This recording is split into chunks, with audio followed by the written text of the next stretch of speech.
నమస్తే, నేను కిషోర్ కుమార్. ఈ వీడియో మీరు మొదటిసారి మన ఛానల్లో చూస్తున్నట్టయితే దయచేసి ఈ ఛానల్ని సబ్స్క్రైబ్ చేయండి. అదేవిధంగా కింద మీకు హైప్ బటన్ కనిపిస్తే దాన్ని ప్రెస్ చేసి మాకు పాయింట్ అవ్వడం కూడా మర్చిపోకండి. మీ ప్రోత్సాహమే మాకు కొండంత బలాన్ని ఇస్తుంది. ఆంధ్రప్రదేశ్లో Jaganmohan Reddy and party after long summer vacation తర్వాత, అంటే వన్ మంత్ సమ్మర్ గ్యాప్ తర్వాత ఈ మధ్యకాలంలో కొన్ని అంశాల మీద పోరాటం కాదు, బురద జల్లేటటువంటి ప్రయత్నాన్ని మాత్రం చాలా ఉధృతంగా చేశాయి.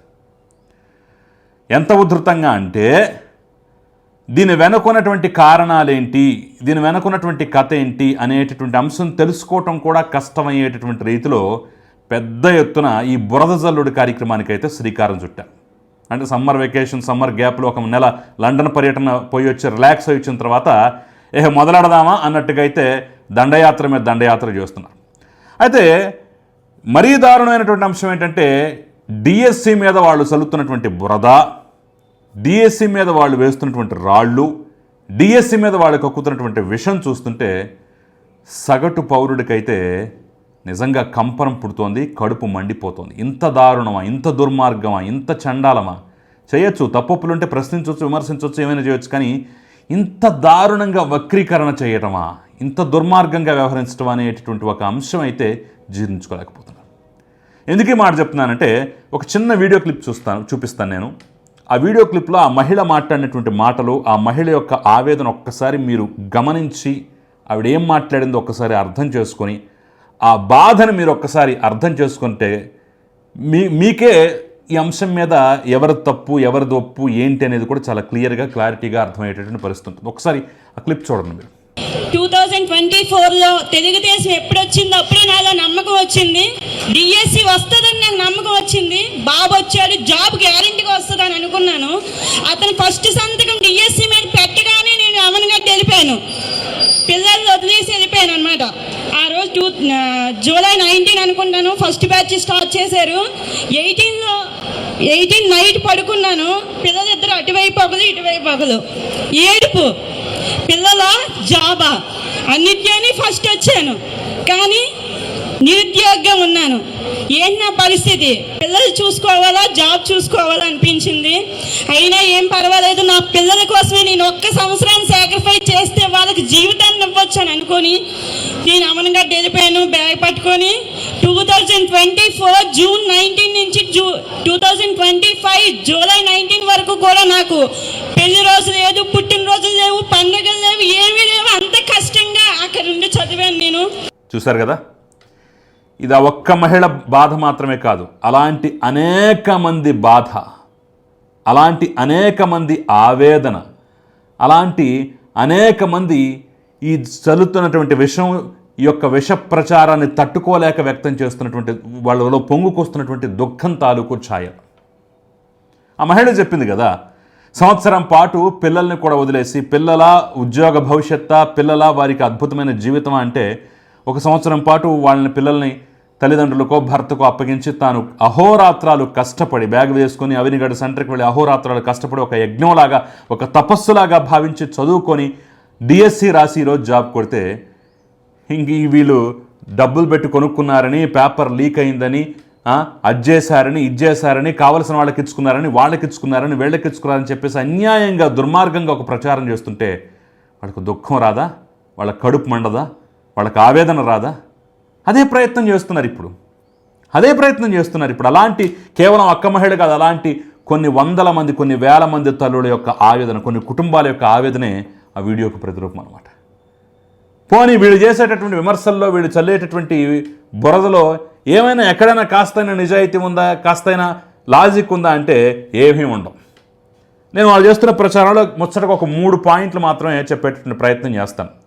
నేను లాస్ట్లో ఖచ్చితంగా దీని వెనుకున్నటువంటి కుట్ర, ఏం ఆశించి ఇదంతా చేస్తున్నారనేది కూడా వివరించే ప్రయత్నం చేస్తాను. ఫస్ట్ ఏంటంటే జగన్మోహన్ రెడ్డి నుంచి వచ్చినటువంటి మాట, ఆయన నోటి నుంచి నేను విన్న మాట ఏంటంటే పేపర్ లీక్ అంటాడు. పేపర్ లీక్ అసలు ఎట్లా సాధ్యం? ఇది ఏమైనా ఆధారం ఉందా? ఏమైనా సాక్ష్యం ఉందా?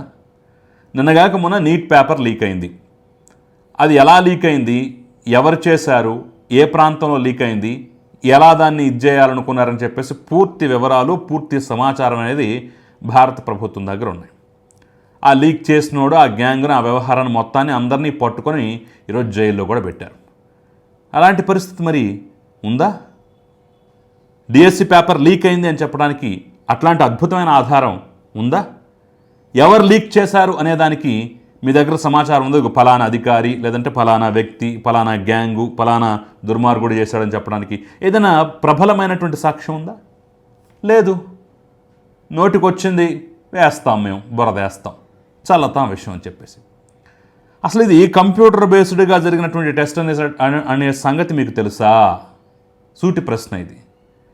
45,000 ప్రశ్నల్ని తయారు చేపించి ఈ యొక్క ఎగ్జామ్ నిర్వహించారనేటటువంటి సంగతి తెలుసా మీకు? ఎలాంటి లీకేజీలకి, ఎలాంటి పక్షపాతానికి, ఎలాంటి ఇది లేకుండా చాలా జాగ్రత్తగా చేసినటువంటి ఎగ్జామ్ అని తెలుసా? అసలు ప్రశ్నలను కూడా జంబ్లింగ్ విధానంలో ఇచ్చారనేటటువంటి సంగతి తెలుసా? అంటే ఇప్పుడు నేను ఉన్నటువంటి స్టూడియోలో ఓ 4 పరీక్ష రాస్తారనుకుందాం, నాతో పాటు ఇంకో 4 పరీక్ష రాస్తారు అని చెప్పేసి అనుకుందాం. మేము కంప్యూటర్ ఓపెన్ చేస్తే నాకొచ్చే ప్రశ్నాపత్రం ఒకలా ఉంటుంది, వేరే వాడికి వచ్చే ప్రశ్నాపత్రం ఒకలా ఉంటుంది. అంటే ప్రశ్నలు కూడా అందరం ఒకే సబ్జెక్ట్ అయినా సరే నాకే ప్రశ్న అయితే మొదటి ప్రశ్నగా వచ్చిందో అది నా పక్కోడికి రాకపోవచ్చు, లేదంటే ఆ ప్రశ్న ఓ 50వ ప్రశ్నగానో 100వ ప్రశ్నగానో ఇంకో ప్రశ్నగానో ఉండొచ్చు. అంటే ఆ ప్రశ్నలు కూడా జంబ్లింగ్. ఇప్పుడు నాకు ఇచ్చినటువంటి పేపర్ని నా పక్కోడికి ఇచ్చినటువంటి పేపర్ని పోలిస్తే ఎక్కడా మ్యాచ్ ఉండదు. అయితే ప్రశ్నలు పూర్తిగా డిఫరెంట్గా ఉండొచ్చు, లేదంటే ఇచ్చినటువంటి ప్రశ్నల్లో కూడా నాకు వచ్చినటువంటి నంబరింగ్ వాళ్ళకు వచ్చినటువంటి నంబరింగ్ కూడా వేరే వేరేగా ఉండొచ్చు. అంటే పూర్తి జంబ్లింగ్ విధానంలో ఒక వ్యక్తి పేపర్కి మరో వ్యక్తి పేపర్కి ఎక్కడా మ్యాచ్ కాకుండా ఇచ్చేటటువంటి విధంగా, అంటే ఎలాంటి లోటుపాట్లు లేకుండా, ఎలాంటి తప్పులు జరగకుండా చేసినటువంటి పకడ్బందీ వ్యవస్థ. మరి ఇంత వ్యవస్థ, ఇంత కథ, ఇంత కమామిషి జరిగింది, ఈ రకంగా నిర్వహించారు అని చెప్పేసి తెలియకుండానే మనం నోటికి వచ్చినట్టుగా లీకేజ్ అంటాం, అదంటాం, ఇదంటాం, ఇంకోటి అంటాం. ఎక్కడ న్యాయం ఇది? ఇంకోటి, ర్యాంకుల్ని పట్టించుకోలేదు, పక్కన పెట్టారు, వాళ్ళకి కావలసిన వాళ్ళని పిలుచుకొని ఇది చేశారని చెప్పేసి అంటారు. ఇదే సమావేశం ఇప్పుడు నేను చూపించిన మహిళ మాట్లాడిన సమావేశంలోనే ఇంకో మహిళ కూడా మాట్లాడింది. ఆవిడ ఇంకా ఆవేదన భరితంగా మాట్లాడింది. అయ్యా, నాతో పాటుగా చాలామంది ఇక్కడ కూర్చున్న వాళ్ళలో కూడా బహుశా చాలామంది ఆంధ్రప్రదేశ్లో గత ప్రభుత్వ హయాంలో జరిగినటువంటి సచివాలయం ఉద్యోగాలకు సంబంధించినటువంటి పరీక్షలు రాసే ఉంటారు కదా. నాకు ఏ ర్యాంక్ వచ్చిందో కూడా నాకు ఇంతవరకు తెలియదు. మీకు ఎవరికైనా తెలుసా? మీకు ఇక్కడ ఉన్న వాళ్ళు ఎవరికైనా సరే మీకు అసలు ఏ ర్యాంక్ వచ్చిందో తెలుసా అని చెప్పేసి ప్రశ్న అడిగింది. ఒక్కళ్ళు కూడా సమాధానం చెప్పలేకపోయారు. నాకు ఫలానా ర్యాంక్ వచ్చిందమ్మా, నాకు ఫలానా ర్యాంక్ వచ్చిందమ్మా అని చెప్పేసి. ఎందుకంటే అక్కడ మెరిట్ లిస్టులు లేవు, ర్యాంకులు లేవు, ఏ కథ లేదు, వ్యవహారం లేదు. అక్కడ పరీక్షలు పెట్టారు, 1,00,000 మందికి ఏమో ఉద్యోగాలు ఇచ్చేస్తారు, అంతే తప్ప ఇదిగో ఈ పరీక్షల్లో క్వాలిఫై అయింది వీళ్ళు, అద్భుతమైన ర్యాంకులు వచ్చింది వీళ్ళకి, అందుట్లో రిజర్వేషన్ అమలు చేసింది వీళ్ళకి, కథ ఏంటి, కమమిషన్ ఏంటి అని చెప్పేసి ఎలాంటి వివరాలు ఫిజికల్గాను ఆన్లైన్లోనూ ఎక్కడా అందుబాటులో. ఆ మహిళ చెప్తుంది కదా, నేను పరీక్ష రాసా, మరి నాకే ర్యాంక్ వచ్చిందో నాకే తెలియదు. సరే, క్వాలిఫై అయ్యారా అవ్వలేదనే సంగతి కాసేపు పక్కన పెడితే పరీక్ష రాసినోడికి ఇదిగో ఫస్ట్ ర్యాంకో, లాస్ట్ ర్యాంకో, ఇంకో ర్యాంకో, ఏదో ర్యాంక్ అని చెప్పేసి తెలవాలి కదా. మరి ర్యాంక్ ఏంటో కూడా తెలియకుండా ఉన్నటువంటి వ్యవహారాన్ని పక్కన పెట్టుకొని ఇక్కడ ర్యాంకుల్ని పట్టించుకోలేదు, ర్యాంకుల ఆధారంగా ఇవ్వలేదని చెప్పేసి బురద. అంటే మనం వెనకున్నటువంటి వాళ్ళకి మనం చూసుకోం. ఇప్పుడు వాళ్ళు చాలా క్లియర్గా చెప్పారు. ఇప్పుడు ఒక 4 పోస్టులు ఉన్నాయి అంటే 1వ ర్యాంక్ వచ్చిన వాళ్ళకో లేదంటే 10వ ర్యాంక్ వచ్చిన వాళ్ళకో ఒక 2 పోస్టులు పోయాయంటే మిగిలిన వాళ్ళలో కూడా నెక్స్ట్ ఇప్పుడు నాకు 15వ ర్యాంక్ వచ్చింది, 4 పోస్టులు ఉన్నాయి, నాకు ఖచ్చితంగా వస్తుంది అనుకున్నాను. 1వ ర్యాంక్ వచ్చినోడికి 1 పోస్టు, 10వ ర్యాంక్ వచ్చినోడికి 1 పోస్టు ఇచ్చేశారు.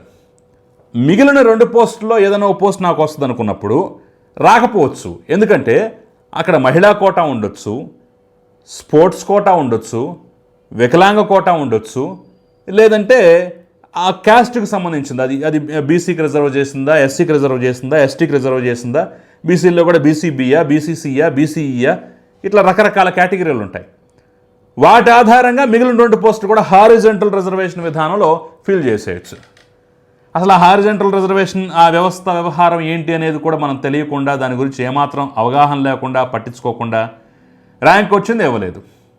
ఎందుకు ఇవ్వలేదంటే అక్కడ రిజర్వేషన్ వర్తించింది. కాబట్టి మీకు మంచి ర్యాంక్ వచ్చినా కానీ రిజర్వేషన్ అనేటటువంటి అంశంలో ఆ 2 పోస్టులు ఫిలప్ చేయాల్సి వచ్చింది. మరి రిజర్వేషన్ వద్దందామా, తీసేద్దామా చెప్పండి.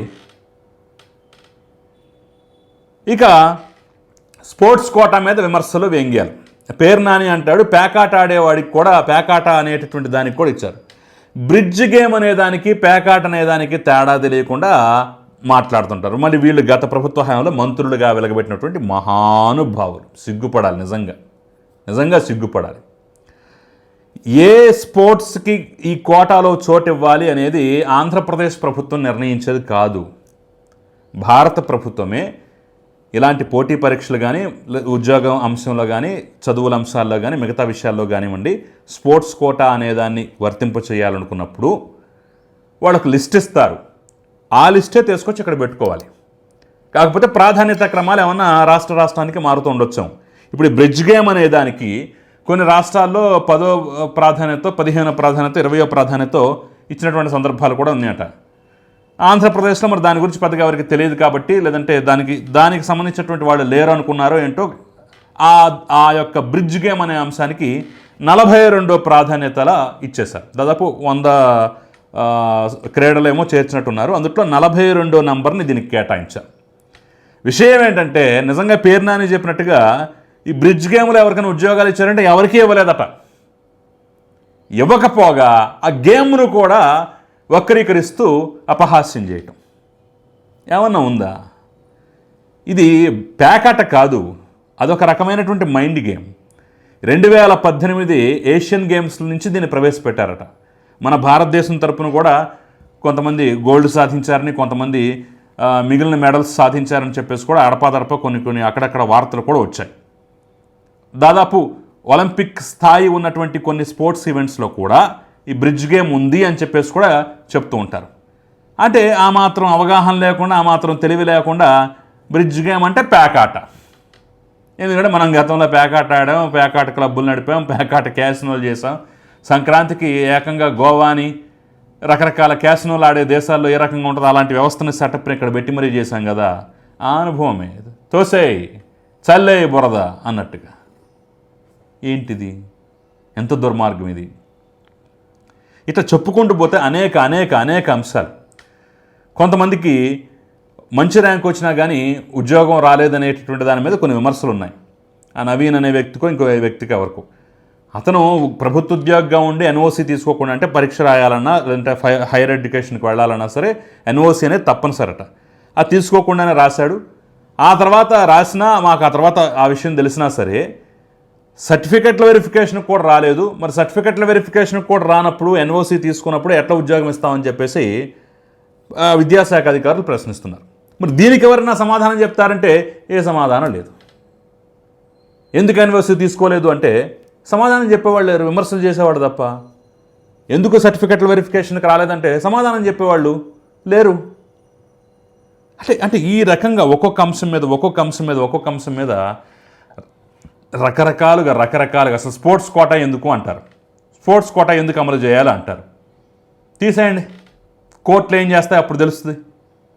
కోర్టులు మొట్టికాయలు వేస్తాయి. స్పోర్ట్స్ కోటా మేము అమలు చేయము అని చెప్పేసి అంటే కోర్టులు మొట్టికాయలు వేస్తాయి. అది హక్కు కుదరదు, కోర్టులు ఒప్పుకోవు. మీరు 200కు పైచిలకు కేసులు వేశారు డిఎస్సి ప్రారంభమైన దగ్గర నుంచి. దీన్ని అది ఏదో రకంగా అయినా సరే ఆపాలని చెప్పేసి. ఒక్క కేసు అయినా నిలబడిందా? లేదే. ఇప్పుడు స్పోర్ట్స్ కోటా తీసేస్తే రేపు ప్రభుత్వానికి మొట్టికాయలు పడాయి. ఇంకా స్పోర్ట్స్ కోటా గతంలో 2% ఉంటే దాన్ని 1% పెంచి మొత్తం 3% చేశారు.